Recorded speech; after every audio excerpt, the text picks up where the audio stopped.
Okay, we'll go ahead and call the meeting to order. Let's see. Tom, you want to lead us in the Pledge of Allegiance? Yeah. I pledge allegiance to the flag of the United States of America and to the republic for which it stands, one nation, under God, indivisible, with liberty and justice for all. Sorry, I realized I went out of order. My son's bugging me. Christine, will you do roll call, please? Yeah, Sarah Thompson. Here. Kat Stone. Here. Jim DeLapp. Here. Lonnie Rainbow. Here. Here. Mike Baker and Janice Baker are currently. Okay, moving on to item 4, consent agenda. Has everybody had a chance to review the May 8th meeting minutes and the May preventative maintenance report? I am. Yeah, I'll entertain a motion. I'll make a motion to approve. This is Lonnie. I'll second that. Okay, we have a motion by Lonnie and a second by Kat. Any further discussion? All in favor, say aye. Aye. Any Aye. opposed?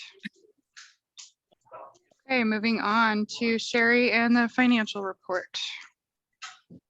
At this point, we should be using about 92% of our budget, so payroll overall was at about 66% and materials and services is at 84.35, so we're still within our annual budget. Unless something catastrophic happens this month. We should be fine. We should finish up about where we need to be. Anybody have any questions about financial report?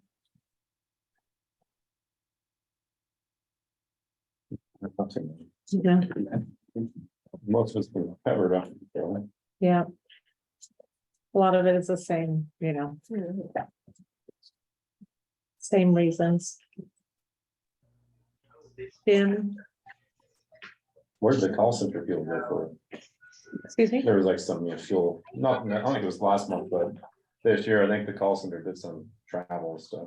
I was curious what, they went to a conference or something. Oh, Selena went to a conference. Yeah, She went to the Oklahoma CPA. and she got certified to be a PASS trainer for passenger assistance safety and sensitivity.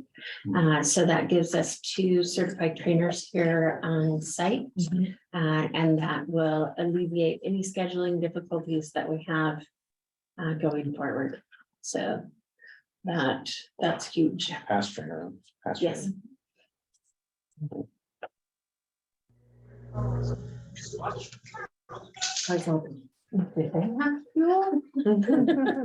Any other questions for Sherry? Take a motion to approve the financial report. I'll second that. Is that a motion by Mike? Yeah. Okay, motion by Mike, second by Kat. Any discussion? All in favor, say aye. Aye. Any opposed? Motion passes. Moving on to public comment for on-agenda items only. Do we have any public comment, Christine? We do have one public on there. And there's Doug. Is that the only public? I believe so. He's muted though right now, looks like, right? Okay, moving on to, I guess we don't have old business, so new business, 8.1, resolution 23-2, canvassing the vote. Yes, so on Douglas County special election that was held on May 16th to consider the election of UPTD directors for positions 1, 2, and 3 was held. And so our board meets tonight to canvass the returns of that election. We did just receive those at like 4 o'clock this afternoon, the certified election results. And they are attached with the resolution and all of the results to the agenda item cover sheet. So what we would This is be, the one from this afternoon that you sent out? yeah, yes. Yes, apparently they're still recounting various different portions of the election. Yeah, we were lucky that they had already recounted ours. I've been bugging him. So this would just be review, discussion, and if you're satisfied with it, then a motion to approve resolution 23-2 canvassing the vote. Move to approve resolution 23-2. Make a motion. That's a motion. Okay, Yeah. I'll second. Okay, we have a motion by Mike and a second by Tom to adopt resolution 23-2. Any further discussion? All in favor, say aye. Aye. Aye. Any opposed? How Okay, about res- I have to talk to my lawyer first. I got it. Resolution passes. Moving on to 8.2, canceling the August meeting. So what we realized as we were registering for the OTA conference, which this year has been combined with the Washington Transportation Conference. So it's going to be in Oregon, Washington, in Vancouver, combined what we would normally have through our OTA conference. So that happens August 12th through the 15th. Christine, myself, and I don't know if Sherry is going as well. We are all going to be at the conference, and so that was it was either cancel the meeting or figure out a time to reschedule it. And In summer, yeah, that's difficult in August, yes. nothing critical. No, Nothing critical. You said the board could go to that too. Yes, okay, so that's what I was trying to remember. Thank you for reminding me. It's like, there's more to this. I was just saying, you guys should all be going too. So, yeah, based on the situation that happened with the Tillamook County, the Oregon track of this conference is going to have some training that is specific to boards. What boards should be looking for so that we don't end up in a situation similar to what they're in.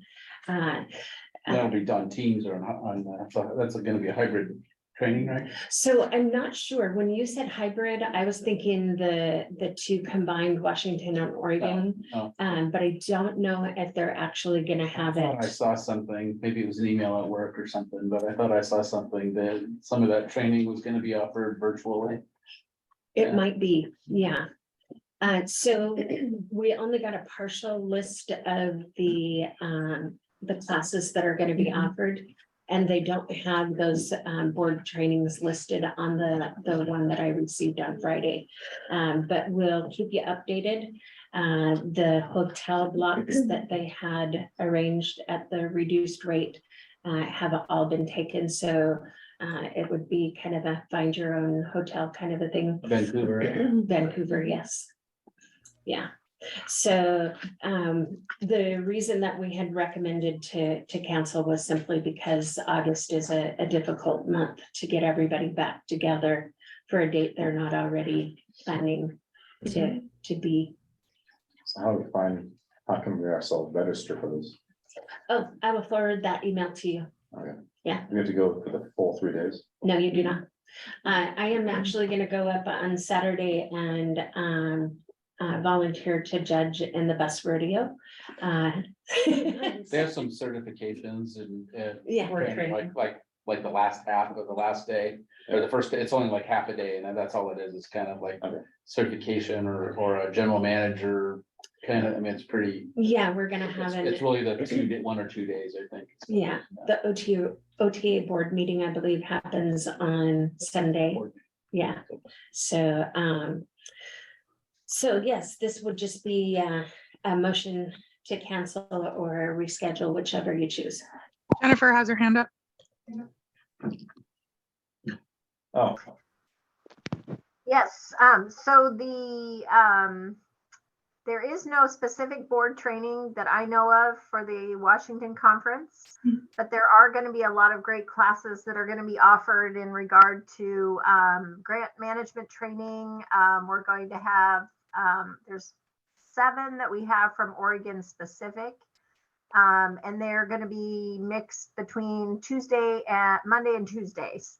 And those are going to be offered by Oregon PTD staff, a lot of them. And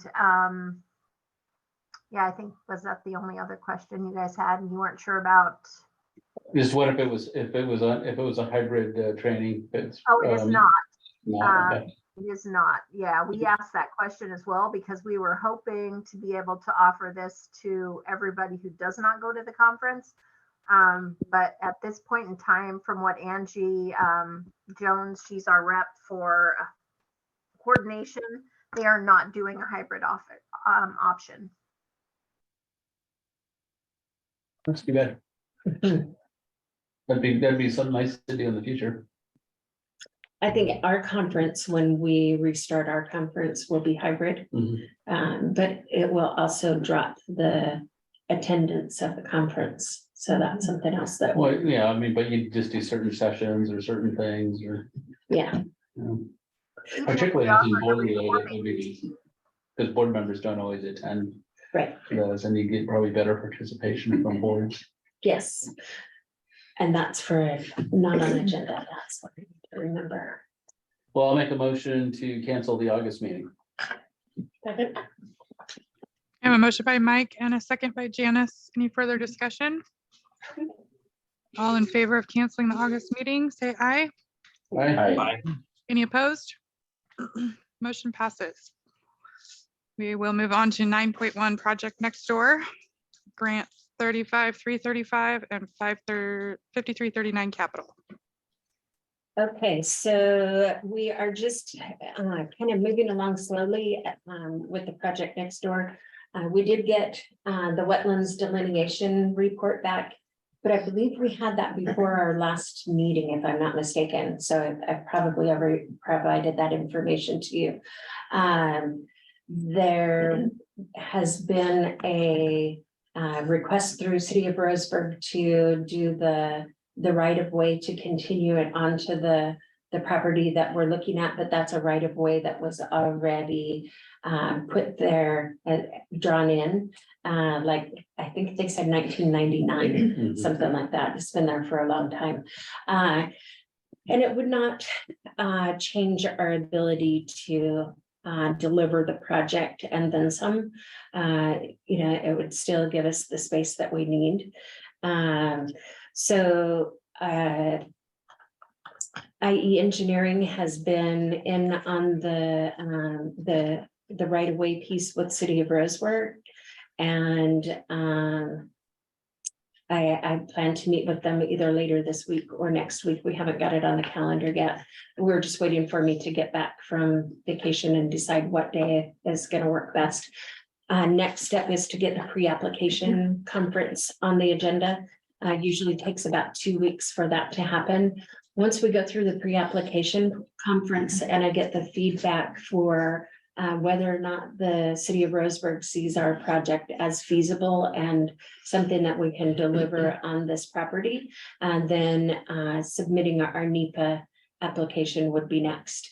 And then I would work with Jennifer Boardman and FTA to get the NEPA approved. And then we could move forward with talking to the real estate agent and at that point discuss a purchase price. But at this point, we're still in those preliminary steps.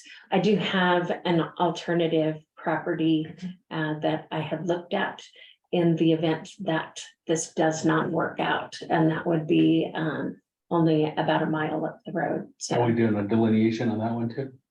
we would not have to do the delineation on that one because it, No wetlands. no, How long does FTA take for NEPA? it depends on how Yeah, many, you're a planner.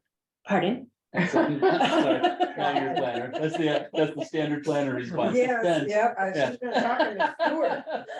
Kind of depends on where you fall in the Sorry, queue. you just hit that code, that buzzword for me. Yeah. So sometimes there are not a whole lot of projects that are in the queue Yeah. ahead of us, and sometimes they're like, when we went through before, it was probably 3 months before they even looked at our application. There's no, they're short staffed like federal highway, so. Yeah. Yeah. Yeah, but Jennifer has a direct line to somebody to work with on this, and they are aware of our situation and the way that our grant is written. And so, if she can stick with the same person and get her foot in the door, we might be able to get it through quicker than we previously had done. So that kind of leads me to that date on the next project. I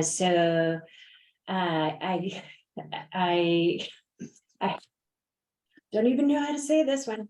So when we started into the Low-No project and looking at the lead times and project delivery for the chargers, they were talking basically a year for the order for the chargers, things of that nature. So we ordered the chargers, we signed the PO quite some time ago. I believe it was in October, which of course did not obligate us to take delivery. It just got the process There's the line, moving. So they sent me an email saying that, surprise, surprise, things have happened much quicker than anticipated. And the delivery for the chargers is supposed to be July 24th. Which if we had still been on our other project timeline, we would have been jumping up and down for joy. Now I'm trying to figure out where are we going to store these chargers. What are they?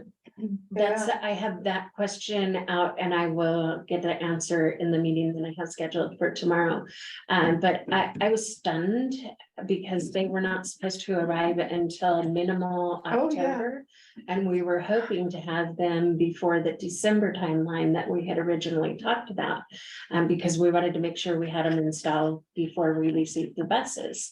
So then, in working with City of Sandy and looking at some issues that they are also having, we had looked at delaying the delivery of the buses because we weren't going to have the property and the chargers all ready in time for the buses. So we are delayed now out into springtime, March or April. And which is optimal for both of us to work on our project and at least get our chargers installed and move forward. Still just stunned. I wonder if the city of Roseburg has any room at their public workshop. I don't know. I just got this information today.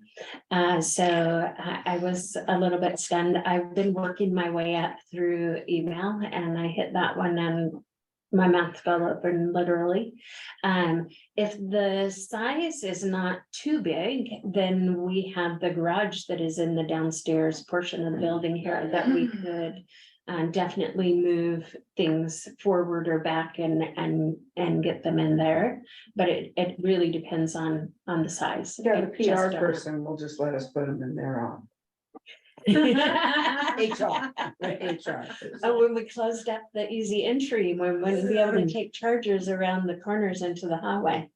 Yeah. How big are they for a bus? Well,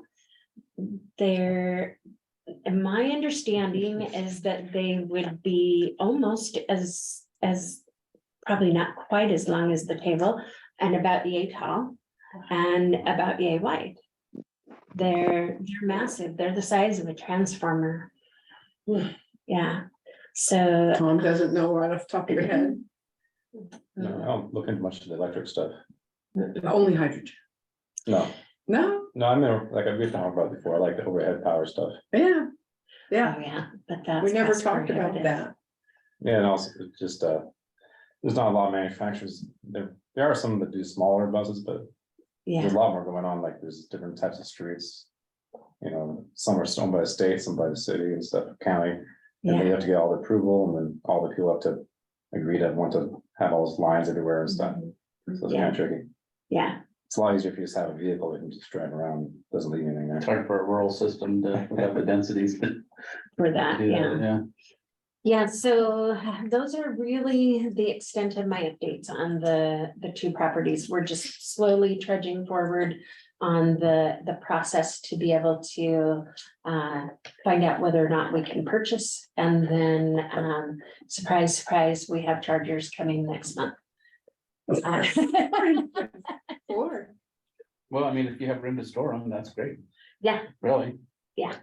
It's not gonna be one of those significant pieces that's gonna hold you back on your timeline. right, which is what we had been concerned about before. So now we know as soon as we have the property and the contractor lined up, that can be one of the first things that we do after, running utilities Mhm. and preparing the ground is installing the chargers and then building the building around it. Do you know what the name of the manufacturer is? For the charger? Yeah. I would have to look that up. I know that I'm curious. the bus manufacturer is Proterra, but I do Kat, not. maybe you want to look into it more. He'll be an expert by next month, yeah. okay, I'll leave it in his hands. So Any that's other- all. I have on that. Go ahead. I was just gonna say, any other questions for Cheryl on those? Not Okay, really, so, so- go ahead. This property, there's still plans for something over here, right? So we can develop that property. We just cannot use federal Okay. funds on it. Yeah, that's- So, that's something to look at in the future. Definitely, we can utilize it or sell it, one or the other, but we just can't use federal funds on it.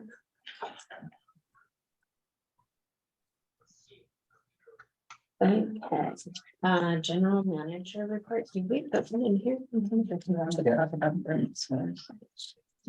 Except we put them on agenda. I did get them to action. Oh, we forgot to. Yeah, I Okay. just read your email, Christine, I'm sorry. No worries. I opened the It's- attachments and didn't read what came with it, so. It's okay, I That's forgot on me. to- I looked So- and looked and looked and couldn't find it, but I just decided it was you. Yeah, mine was right.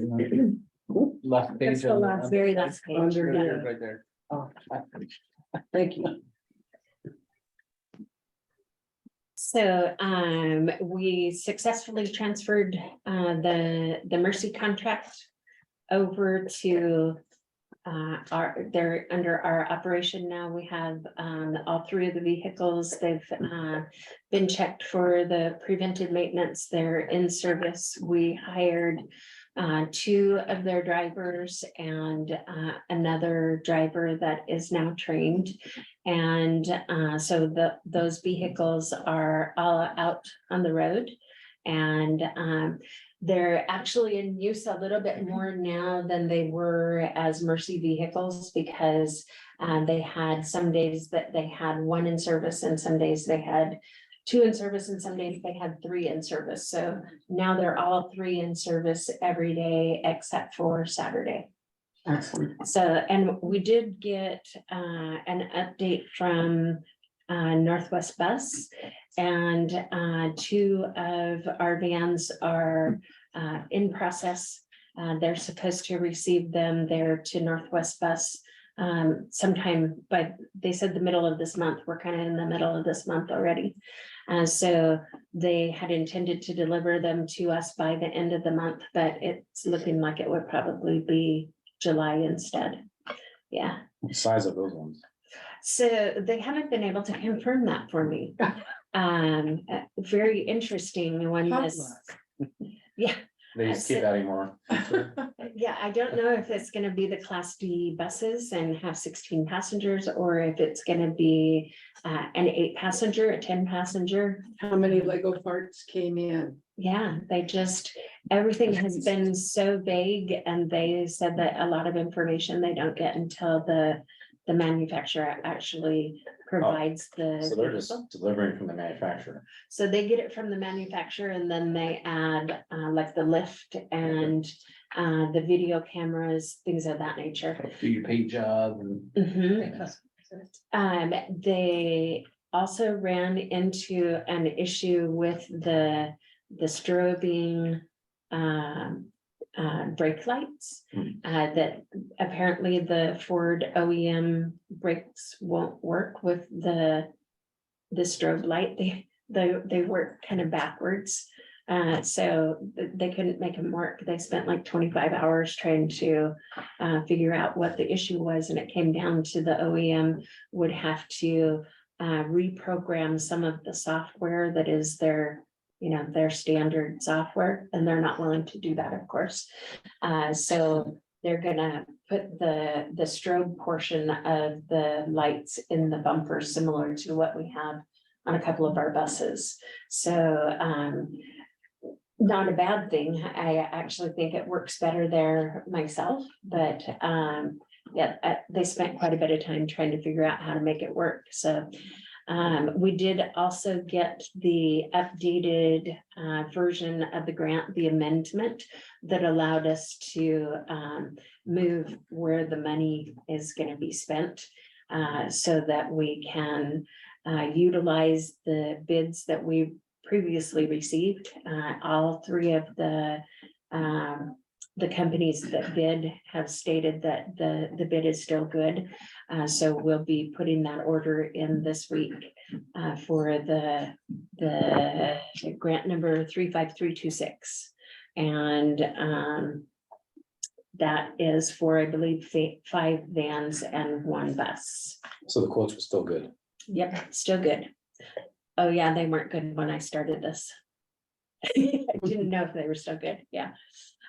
We did also get the data cables dropped into the office that we created downstairs, so next step is to put a recruitment for an HR specialist out. And we're making progress, slowly but sure. Got a place to put on. And we have Sherry trained to do quarterly reports now. So She loves it. she does. I love it even more with the new biennium.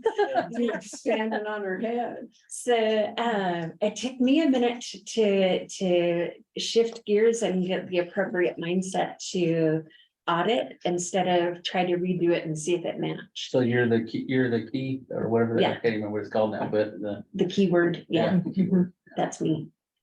Yeah. So it's been really good so far because when I go in with that auditor's brain instead of the how do we make this all put together, I see different things. So we were able to talk about a number of things that helped me understand Sherry's brain a little bit better, which we just do things from 2 different directions, but we come up with the same answer. So that was interesting to figure that out. And I'm sure it'll go much smoother this time. We have our final report. We're going to get in this week. So we will be caught up and ready to roll forward. Any questions on any of the rest of the stuff that we have on there?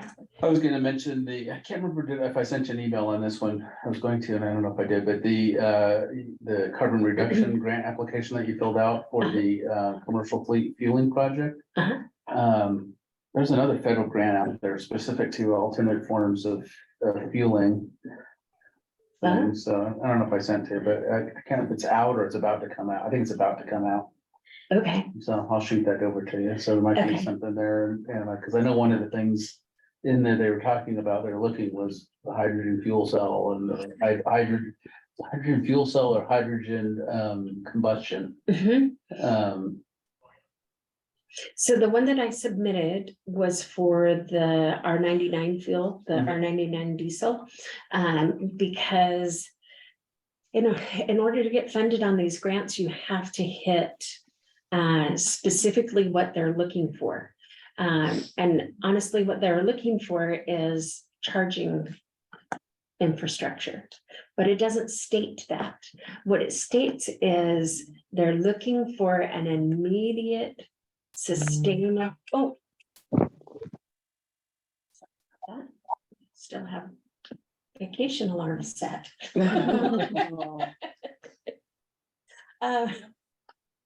Oh boy, that really threw me for a loop. The measurable, sustainable, immediate drops in greenhouse gas. And so the way that that can be achieved without replacing our fleet and without being dependent on electricity, and wondering whether or not the grid is actually going to hold up for this project, is the R99 fuel. Because R99 fuel goes into the vehicle same as the regular diesel does, but it burns with a carbon footprint this equivalent to natural gas or electricity. It's like the 0.8. It doesn't require any special modifications to an engine or. Nada. diesel? No, and it also then it causes an immediate reduction in the preventive maintenance costs, because you're no longer clogging up all of the DEF system and the DPF filter, all that stuff with the junk, and right now those are the preventive maintenance costs that are just going through the roof. I just approved one. Are those costs, so is the cost for the R99 fuel less, including the less preventive maintenance? Is that less than the cost of just doing business as usual, regular diesel? So the R99 is an equivalent cost, within a few cents. By regular diesel? Mhm. But to get it delivered in bulk is also, that's an immediate reduction in cost. So I built that first tank of fuel Mhm. into the cost of the grant, because the turnkey setup, once we have the pad set up and everything ready to go, then they can bring it in and install it and drop the fuel into it same day. And so it's like you drop it, secure it, fill it, and you're ready to go. How often do they have to fill is it underground or above ground? It's above ground. How often do they have to fill it? What would depend on how many gallons of fuel that we use. And right now with 14 vehicles that run on diesel, so I would have to reverse engineer that thought. So right now, when the fuel prices went up, we went up to about 36,000. I think that was 36,000 a month on fuel. So at, basically $4 a gallon, a little bit less. So 1,000 gallons. it's something like that, I imagine. I'm not that, I would have to do it on a What time is it? calculator. 42. So, yeah, I mean, that's what we run a month total, though. That includes our gas, How big is the tank? Yeah, it can't hold gas. 12,000. Yeah. No. It's almost a month's worth. Yeah. Yeah, so the project, I wrote it for 12,000 gallon tanks so that we would have a reserve. Yeah. And it also includes That way if the, costs go up or they're up temporarily, you could start feeding off of that for a little bit and hopefully yeah, lower cost. and then the 500 gallon DEF tank as well. Because whether we use R99 or not, you still have to put the DEF in the system now, so. Will the tanks be able to have other diesel in them if you weren't able to, or decide not to get the R99 Yes, they would hold regular with diesel. no like cleaning or anything necessary? Okay. No, intermingle it, it's good. Where does the R99 come from? Carson is the closest, They get delivered. yeah, they do the delivery. And, Coming out of Portland? I yeah, mean, Oregon used to have biodiesel plants. I don't know if they still do. yeah, I don't know if they still do either. I know that some of it comes from like a palm oil. Yeah, but as I understand it, it can also come from corn. So it's just that second refining that Corns does, definitely have a higher emission as far as carbon because it's not that much oil in corns. That's more for ethanol. is it? So if they produce biodiesel from that, that really spike the emissions of So I would need to go and read Yeah. more. soybean. Usually it's the legumes, other stuff like that, or just vegetable oil. You can recycle that Yeah, Yeah. why are we using palm at all? We I don't don't know. grow palm. I don't know. because it's cheap. Well, it's bad. I'm gonna say, what happened Well, I'm to the not the biggest fan sunset of biodiesel thing? either, so.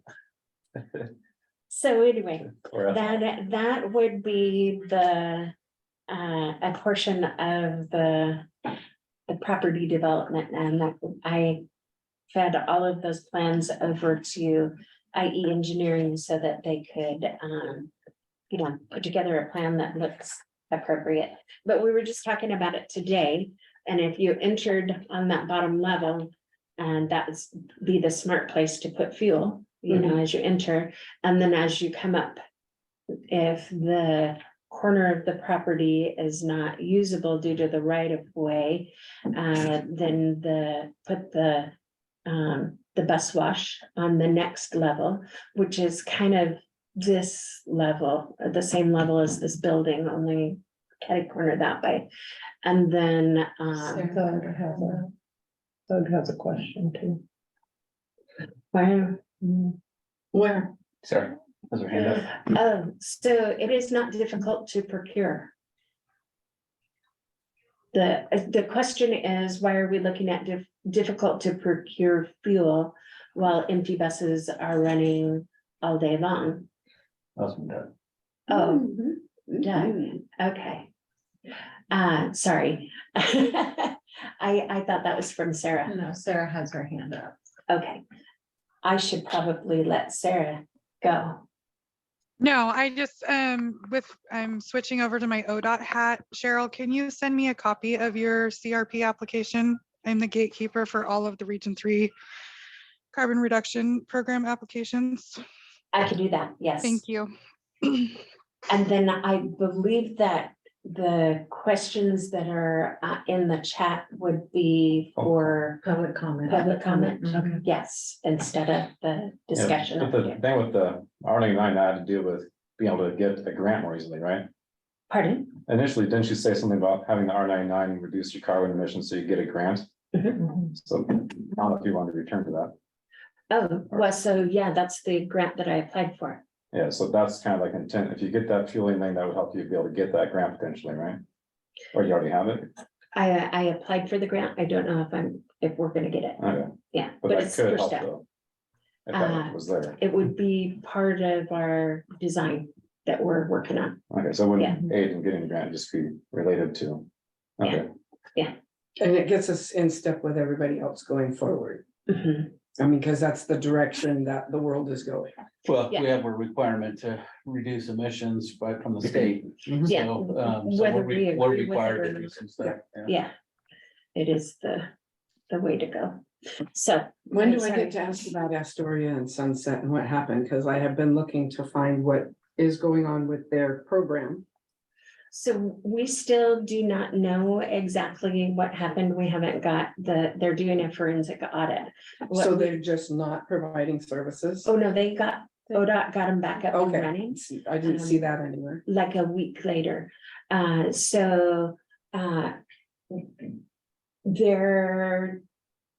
They came to their board and said, we recommend that we shut services down this week.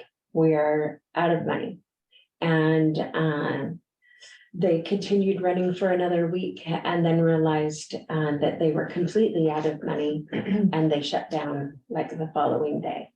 And so beyond that, we don't know how they got there. They're doing a forensic audit. Absolutely, because it's ridiculous. It's crazy that I couldn't see that happening to us.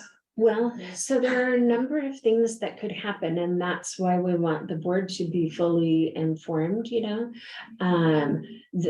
It's possible that their bookkeeper or financial analyst, financial manager didn't have the appropriate level of training and understanding for government grants. We just don't know. So rather than guess at what it was, we just need to wait for God, the it's findings. just painful to not know. It I'm is. sure it'll be in the news and stuff. Well, it should have been in the Yeah, news it was- already. well, once they get was- More. There was an article about it. Well, there was one. No, there was not. Couple. You need to look up in the Northern Oregon papers, a bunch of local papers up there. I think it might have been Portland Tribune. I covered it. But that's why we started offering the bank statement, you know, as something that you can look at hand in hand with our financial statement, so that you can see this is how much money we actually have in the bank, you know? And even if you're familiar with government accounting, you know, like for a city or a county and things like that, public transit is a whole different level. Because it's. Because of all the about grants. and- Exactly. And all that, so I just wondered how it could possibly be, you wake up one day and Cheryl calls and says, we don't have any money in the bank, we can't pay the drivers because we don't have that. I feel like there's pretty clear with our financial statements. What's in the bank. I can't see that happening to us. I mean, there'd have to be a major expense. But somebody should have been able to see it coming, that's just, so I will await the forensic audit results and I will read the northern papers, or maybe I'll just go over there. Yeah. I've got all this free time now, one day a month. Okay, any more questions for Cheryl? We will move on Oh. to, oh, go ahead, Kat. It does have handle determination for cause. Oh. But there are 3 or just 2? There were 3 total terminations, one Okay. for cause, one because they Left for school. Got another job and one went to school, yes, but I couldn't Okay. tell if there were 2 or 3. there were 3. Okay, So kind of normal. unusual for us to have 3 terminations in 1 month. Well, that one for cause, that was. Yeah. And June is just, It's just a lot of work when you have something go that direction. and we didn't have an HR person. Not yet. So I y'all am had to- still your HR person. Yeah. I need one. Yeah, exactly. Okay, Okay, we will move on to the ODOT update with Jennifer. Yes, hello, everyone, and welcome to summer. I have a listing of some of the classes, and I can send that to Cheryl to send to you. They posted a short list of classes that they'll have at the conference. They don't have descriptions yet, which they gave us a limit of 50 words per description, which is going to be really difficult to try to get a description in there with only 50 words. But some of the ones that we are providing are human trafficking. We're doing a grant management class, equity and mobility, compliance specifically. We're doing the compliance kind of in light of Sunset Empire. We are also doing some information about NEPA. So we have solicitations, capital funding, procurement, and NEPA. Oh my, is the name of the title. It should be very exciting. We are also going to be offering a program with Ryan Phillips, who is our new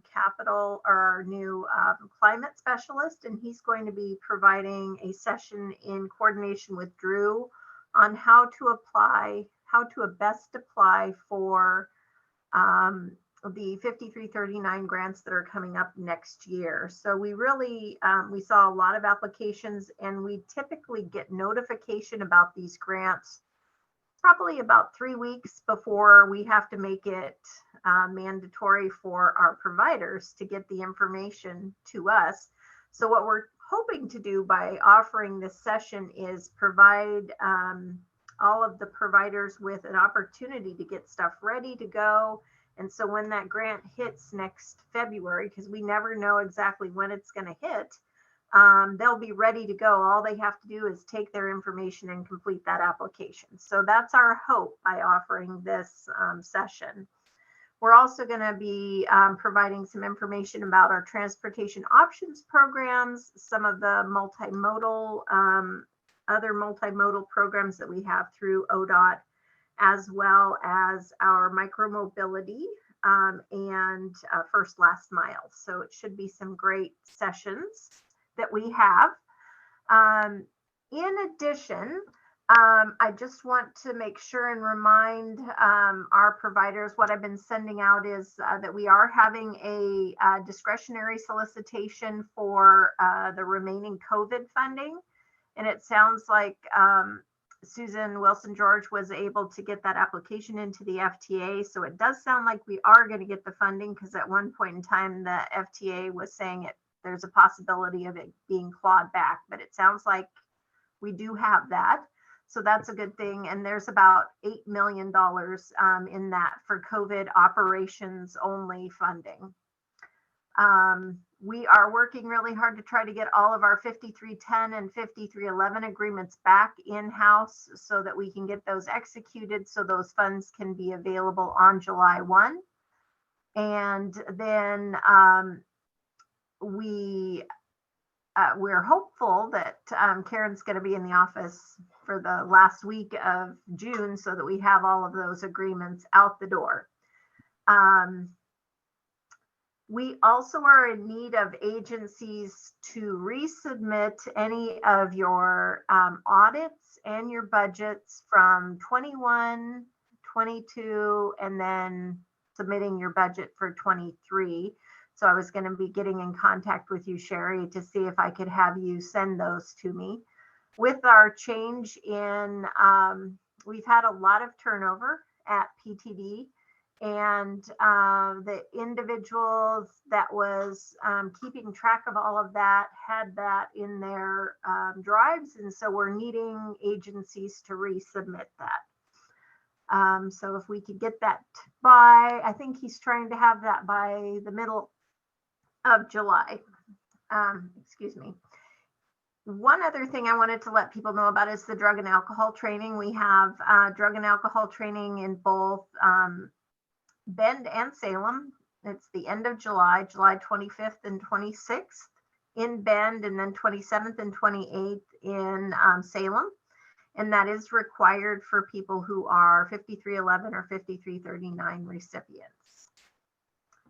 And let's see, what other fun things. We do have quite a bit of RTAP scholarships. So if you are interested in having folks go to the OTA conference or the drug and alcohol conference, you can apply for those scholarships because you qualify for rural transit provider. And right now we're offering those scholarships at 100% scholarships. So, and that's not typical, but we have a lot of money because we did not have conferences for a couple of years. So we have some money, some excess money that allows you to get to that.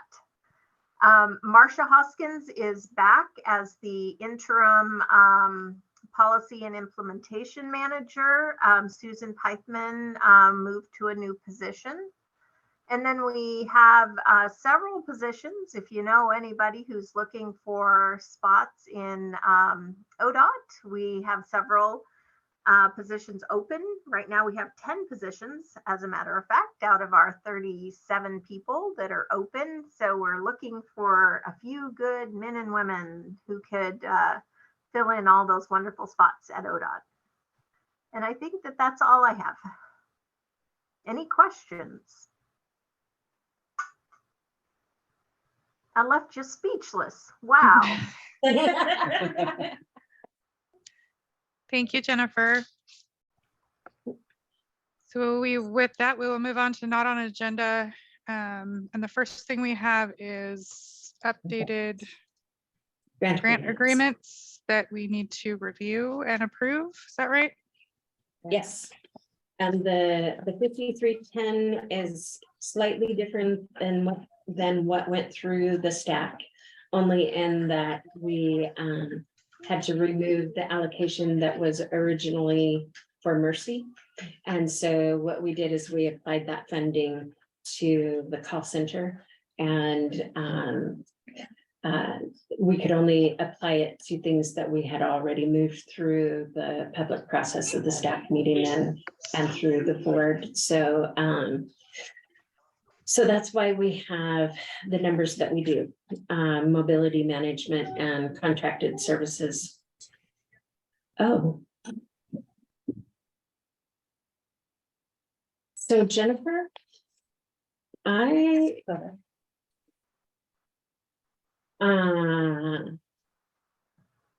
the numbers on this 5310 grant are the numbers from prior to the conversation that you and I and Drew had regarding where.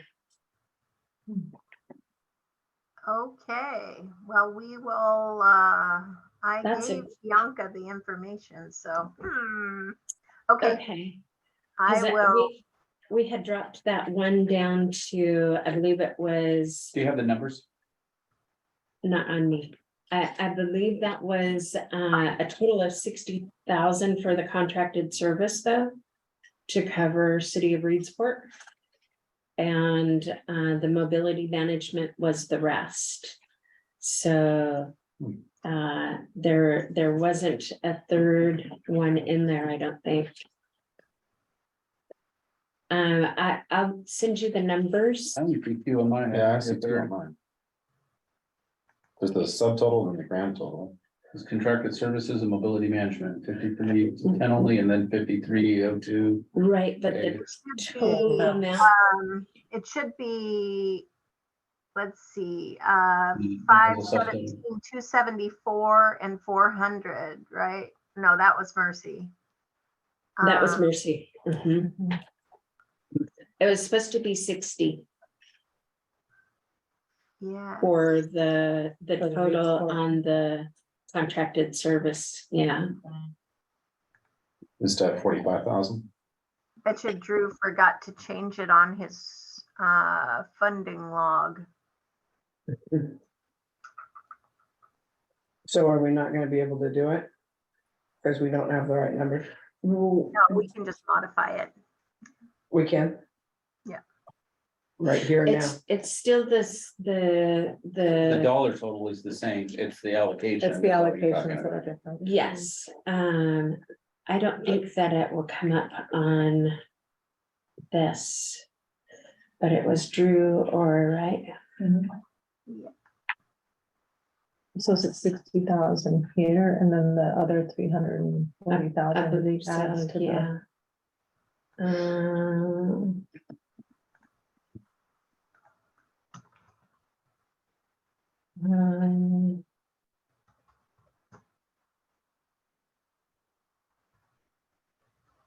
So it's just this. So we're really not talking about the agreement portion, we're talking about the exhibit. Yeah, exhibit A. References. Right, so what we had come up with was, the change was to actually, were we able to keep the preventive maintenance? Yes. Okay, so the numbers are 60,000 for purchase service, and that is for the contract with City of Reedsport. 782,217 for mobility management. And then preventive maintenance for 75,000. So that was the end result of. And those are whole numbers. That's not split out between the grant amount and the match amount. That's the total project amount.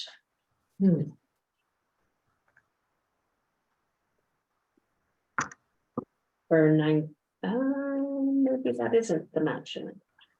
917,274 is what that comes out to.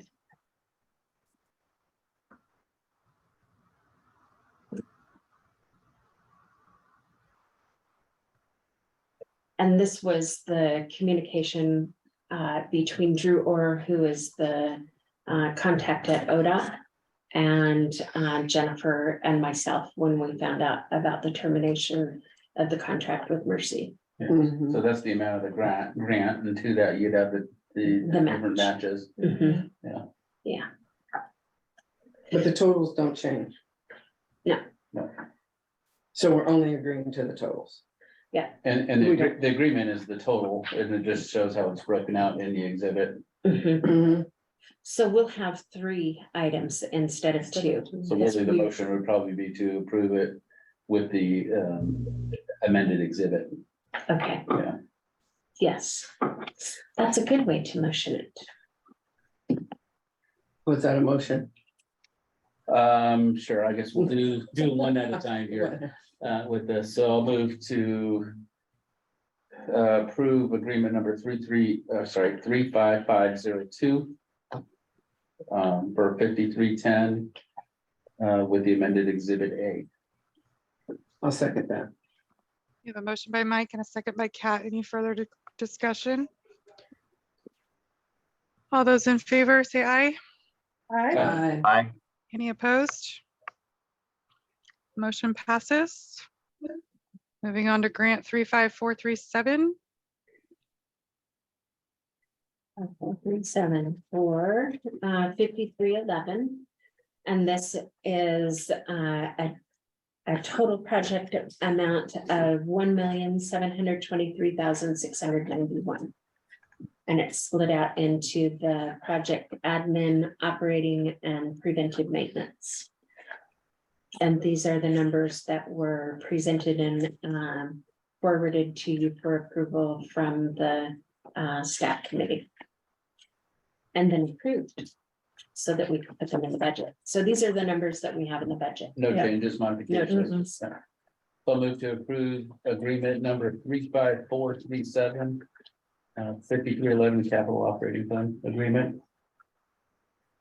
I'll second that motion. I have a motion by Mike and a second by Tom. Any further discussion on that agreement? All in favor, say aye. Aye. Any opposed? Motion passes. We will continue with any other not on agenda items.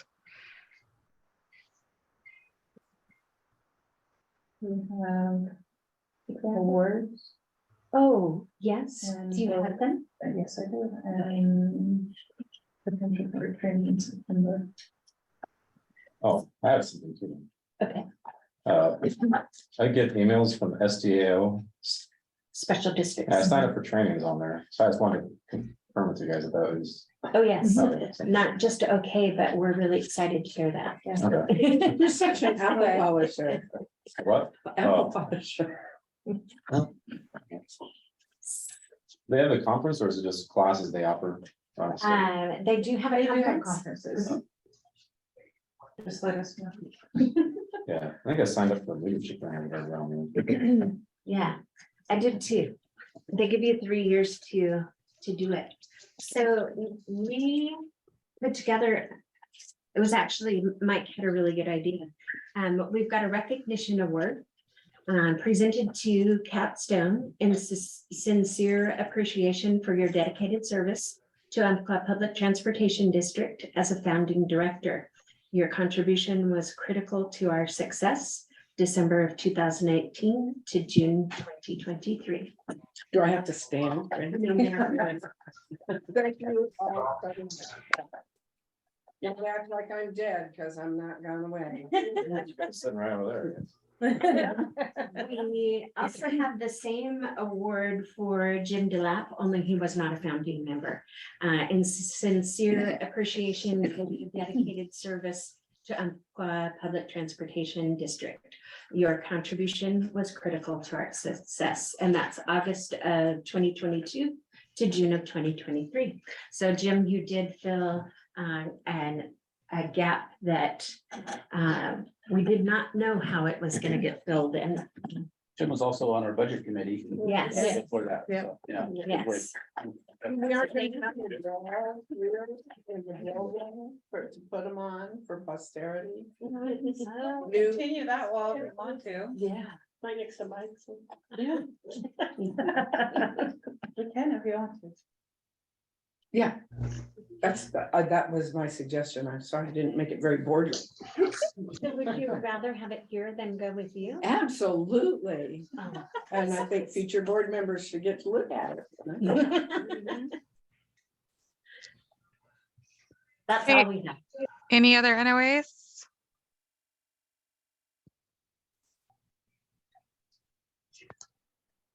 Okay, Oh, okay. Yeah, hey, public comment. okay, we will move on to item 13, public comment. And since I'm the only public here. Well, that Doug had his up there too. Has Oh, okay. Doug's question. Why are we looking at difficult to procure fuel while empty buses are running all day long? And where is it coming from and at what increased expense? Yeah, So that is all research that I would have to go back in and look at where it's coming from. I know that the deliverer of the fuel would be Carson, and they are local. They're primarily out of Eugene now, but they are providing the R99 fuel at a bulk rate. So the reason that we're looking at it is there's the requirement to reduce emissions. This allows us to reduce emissions without having to replace our entire fleet, and it's an immediate reduction. And it also has been proven to reduce the preventive maintenance costs, which for us, since the supply chain issues have come into effect and the whole COVID thing, our preventive maintenance costs have gone through the roof. So this would help with all of yes, it. Good thing. yes. You And might save the planet. the model for this fuel and the same type No, of we're going to hell. engines that we're using would be Portland, is the Portland, Most of our fuel comes from the Portland fuel. well, no, the model agency, they were the first to Oh, put it China. into, China. no, the trash people, the garbage. Oh, company. waste management. Yes, so they actually. We're getting there. Charades. Thank you for playing. Oregon. Garbage. So, sorry about that, Mike. We would not go there. It's bigger So- than. So they saw an immediate decrease in their preventive maintenance costs. That was so incredible that you'd have to read the article that was written about it. And I could forward that to you because I have your email address now. Yeah. So that's why we're looking at it. It's a way to move forward for something that will benefit us in a way that we choose to, instead of a way that we're forced to. Hopefully they continue to allow people to use diesel. Yeah, well, that's the R99 diesel. Yeah. Yeah, So roughly the same cost. Yeah. Maybe less with the preventive maintenance when you throw that into. yes, if our preventive maintenance cost is cut in half, that's the tune of 30,000 a quarter. Those are all questions. My recent comments were just to thank Kat for her service. Oh, yeah. Thanking Kat for your service. We just want to make sure we address them, Doug. All right. Okay. Okay.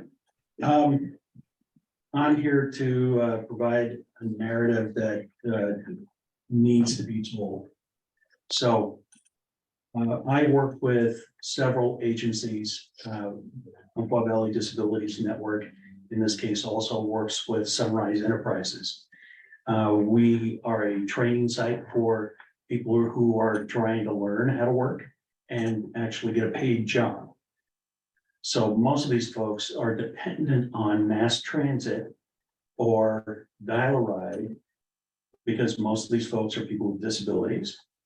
And I actually have a story to tell about one of my new hires, a person with a cognitive disability who's on income limitations because of her disability. And she's able to work, but it's a tightrope. Because you can only work so much and then you start losing benefits. And for them, it's Medicare, Medicaid are the big ones.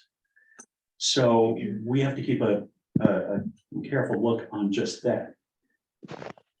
So it doesn't help when transportation is picking my person up so early that they get to be dropped off at Bagel Tree because they didn't want to be in front of the office so early. So she could get herself some breakfast and walk the 4 or 5 blocks to get to our office and still be there early. And then our area is also not very safe at any point in time during the day. So we're leaving people like her set up in a not so good environment. And it's all because the transportation's not running efficiently. And the more I talked to her, she said that they were making exceptions and they were supposed to forgive them and just comply. And I'm thinking, well, why didn't you stick up for yourself? Why didn't you say, I need to be at work by 8 o'clock? Why am I getting dropped off at 7? So there's still a lot more things that need to get checked on as far as overall performance of this program. Now, I hear about environmental factors. I even heard that with the state plan, because I'm on one of the committees for that too. And I heard lots about environmental features and factors. But I had to point out to even them, you need to write what you're going to be doing with people with disabilities and aged, and they didn't put much in their plan on that.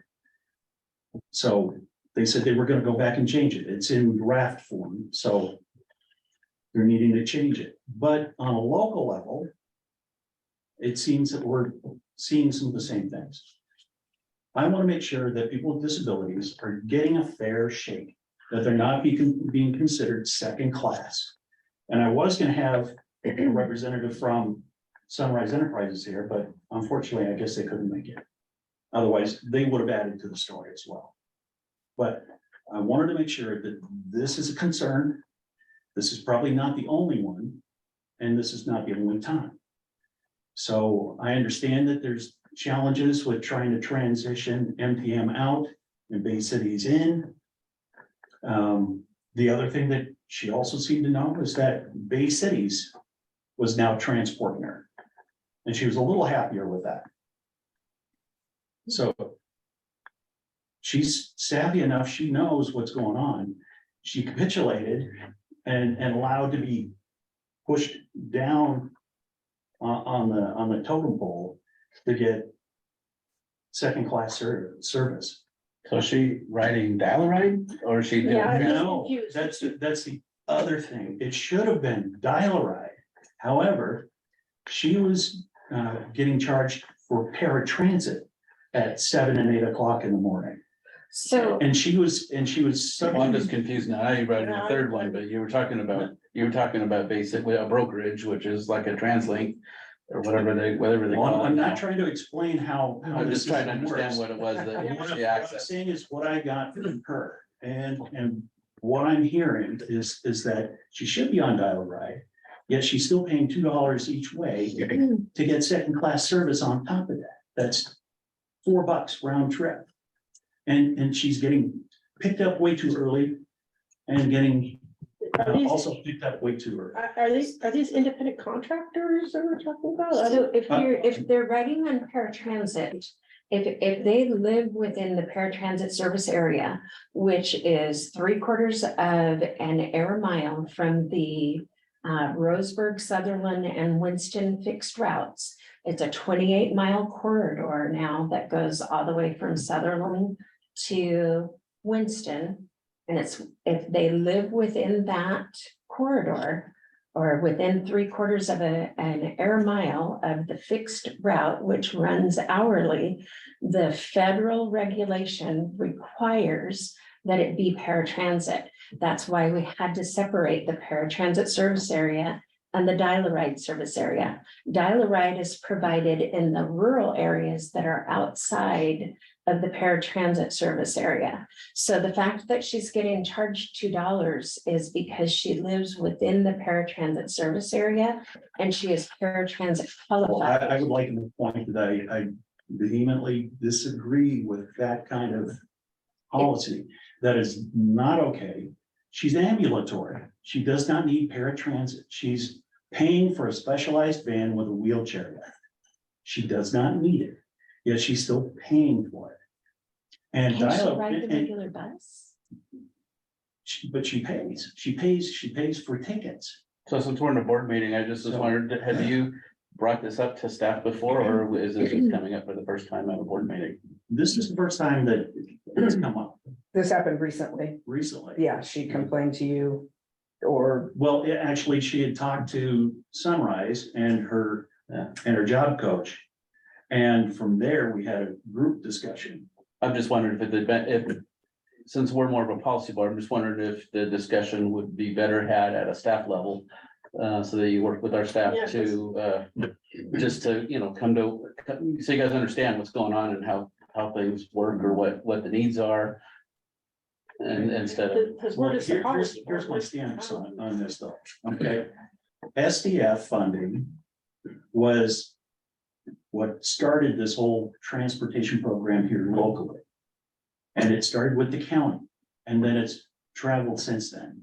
Now, special transportation funds are now incorporated into the STIF. Great, innovation's nice, but that can get lost when you're trying to provide some core services and supports for people with disabilities. And people who are aged, who also have disabilities. So it's not okay, it's never been okay. And the whole thing with the fee for service stuff, I mean, all you have to do is understand if they're on income limits, if they're on special supports, if they're ambulatory, they don't need certain things, but they are still on limited income. And if this is how you treat one of my staff, this is probably how you're treating some of my mom's elderly friends and things like that, getting around to and fro. And they don't know any better, but it's still not okay. I have a question. So you're talking about why it is the way it is for her. And those regulations are like federal They're at regulations a that federal we level. have no control over. No. I see. Okay, that's what I was wondering. It's like how, I mean, what could we do if it's a federal thing? I mean, Well, there's not in much. addition, at the state level, we had a site review where they looked at our compliance with state and federal regulations. In that site review, they pointed out that the dial-a-ride and the paratransit services were running on top of each other and in competition with each other. So they had to separate them Yes. somehow. And because in order to, what we do for one, we do for all, is Right. what the slogan is for transit, for Right. public transit. It doesn't matter if you're dressed in a $1,000 dress or if you're homeless, what we do for one, we do for the other, Right. always. And so in the paratransit service area, it is designed, or it is defined in the federal statutes as a minimum of 3/4 of an air mile from the hourly fixed route service within the county or the district or whatever area that we're looking at. And because we improved the service level to City of Sutherland and City of Winston, our paratransit service area also increased. What that means is that's a guaranteed ride. So if they call 24 hours in advance, they're guaranteed to get a ride, and we are required, and our dispatchers are trained to negotiate a pickup time. If they say, I have to be to work at 8 o'clock, then what we can do is negotiate a pickup time. But it has to be reasonable.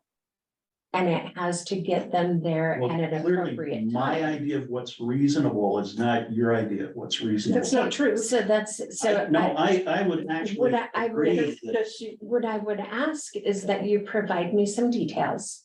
The person's name, not here in an open forum, but if you could send me an email with the person's name and the days that they ride and what their destination is, what their origin and destination are. I can look the rides up and figure out what's going on, who's scheduling them, what errors there might need to be corrected. There's a lot that we can do to correct the situation. So, but I have to know about it in order to be able to address it with my staff. And I just wonder if we don't need a case management system. Because if everybody, this is one person that just has the one direct person to system speak for. tracked all that before. And Mhm. it- All the girls have and the it- and it switchboard. covered within Douglas County proper. Mhm. And it was a benefit. Now, the fact that it was relegated to rural areas only, you're basically subjugating it to an area that's. but that's not us, used that's the much. federal government. I'm sorry, I don't care what the federal government says. Well, that's- At this point. We're a policy group here. We Well, you can't- got a bunch of people dying out there and you're just gonna say, well, the feds made us do it. Well, the thing is, Cheryl is trying to come up with a solution. There are some other for this. solutions that a lot of different agencies in our area utilize. Right, And that they purchase tickets or passes. The bus passes for a person with a disability has been dropped to $12.50 a month. So if you were able to purchase a pass for them and they're able to utilize the regular system, then that's an option there that would get them to on one end, on Lane Street at the church, which is about a block and a half from your office, or on the other end would be Washington and Road. It's also probably more like 2 blocks from your office. So that's an option. So there's lots of options that we can brainstorm, but I need a little more information to be able to put something out there that's really, obviously gonna work for them. And I'm more than willing to do that with you. Selena, our dispatch supervisor, is amazing at getting these things resolved. So, that's what we need though, is we need somebody to contact us with the information so that we can resolve it at a I am business level. contacting you right now. Okay, but I What about can't do you? It's anything not for really- you right now. it's, yeah. But tomorrow, when I have information from you, I can assist you. That's the challenge with bringing it to the board, is because I can't assist you from here. I can't access the information. I can't look it up in the system. So, but at a business level, you can bring that to At me. a systems level, I think there's some things that really need to get reworked policy-wise from the federal down. I think there's some concerns about how they treat people. This is supposed to be a people mover system, Mhm. not a fuel, economics system or an environmental factor system. The core of this is moving people effectively. Correct. And what I'm seeing, what I'm hearing is it's not effective. Well, we saw that back when we lost all of you guys as providers Mhm. because the federal government said that we had to do it this way. And I said then, the federal government doesn't know how to run rural anything. And so we need a caseworker system. You need to talk to Cheryl. You need to just ferret out who are the other people that need a caseworker system. And start putting that in order, put that working. Aren't you a Find out who. caseworker? No, I'm the executive director of one agency. Okay, I hired this person and I'm looking UPTD, out for this person. And as someone who would be considered in a vulnerable class of people, Mhm. it's not okay. And I'm very passionate about this, which is why I get a little verklempt as I'm trying to talk. But, My sister is just like that person. I'm Yeah. trying. So I Yeah. understand, I know exactly what you're talking Trying to about. keep Yeah. my cool and trying to still be effectively speaking here. Yeah. But part of me wants to throttle somebody Yeah. too. I understand the frustration. We work within the colors of money that we're provided to do as much as we can.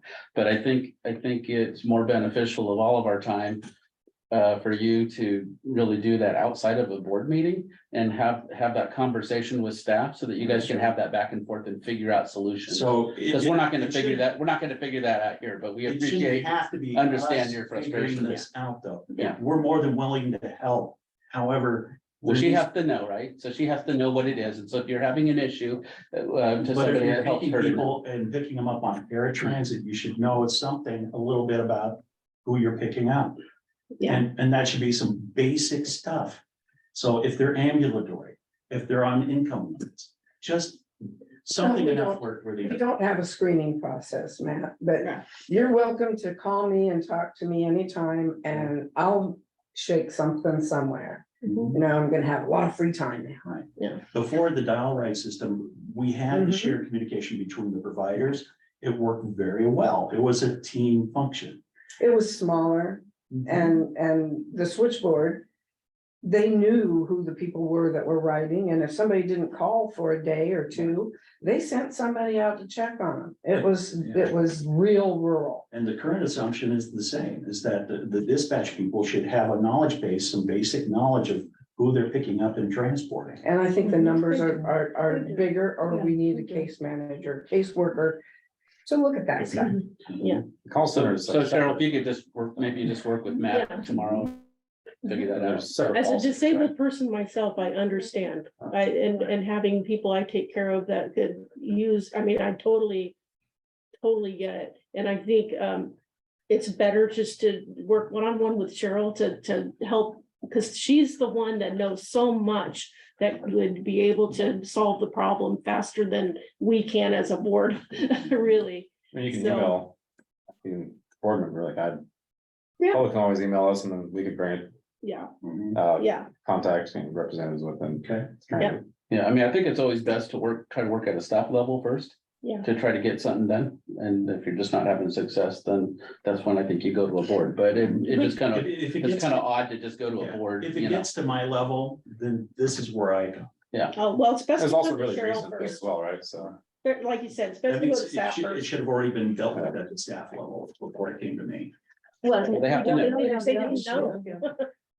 No, she knew what was going on. She knew it was not okay. She didn't like being dropped off. in the No, I middle mean, of the we area. didn't, Cheryl didn't know. It wasn't about the communication from the situation. staff from the bottom up, right? Right, Right. So that sounds like there needs to be better communication on the staff level then.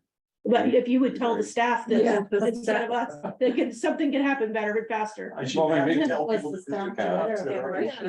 I mean, yeah, so that's- No, it's QA and QI, and you have to I mean, report to those. But like departments. as an agency, I mean, perhaps there's some sort of thing we can do to get. There's a process in place that should catch all of these things before they ever happen. That's why I need some specifics to be able to determine how it happened and what to do to resolve it. But it's what he's described should never happen. Mhm. And the questions that we ask in that process of scheduling a ride, it shouldn't allow somebody to be delivered an hour before they're supposed to be at work. Yeah, driver could just do something though, right? Mm-mm. No, the drivers have a schedule that they're given. Okay. Yeah, So so. it sounds like, yep, it sounds like this needs to be worked offline. Thanks, Cheryl. Mhm. Any other public comment? Okay, we The will move. screen's going dark. Yeah, I know. It is. What? Oh, the screen's going dark because nobody's moving. Oh. It's dark, don't worry about it. Okay. I've We're imagined- moving on to agenda build for the July 10th meeting. The only thing I was going to add to that is election of new officers. Except, have that. are we doing July? July. Yes. Yes. August, okay. Yes. We also, at that meeting, we want to discuss the board training. So Special Districts is now doing on-site in-person training. So once a year at least, we want to do board training so that we can learn something new, and, the best way to do things, best practices. So, I can provide a list of trainings that are available, and, we can have a discussion about that then. We have swearing in of elected officials. Mhm. And then the election of board officers, like Sarah said, we also have the yearly review of bylaws and protocols. Paid leave Oregon discussion. If we are gonna do any executive session, I'm not sure if we would have any or not, but that's always up for discussion. And then the board training Executive session would just be dependent on upon any progress. information. Yeah. That's what I have on my list. I'm gonna miss that part. Anything else anybody has that needs to go on the agenda for next month? Okay, with that, we are adjourned at 6:55. Thank you, Sarah. Thank you. See you guys all next month. That was you. That's my proudest moment, and it will go down in history. Well, yeah, it's right there. Take that too. Do I get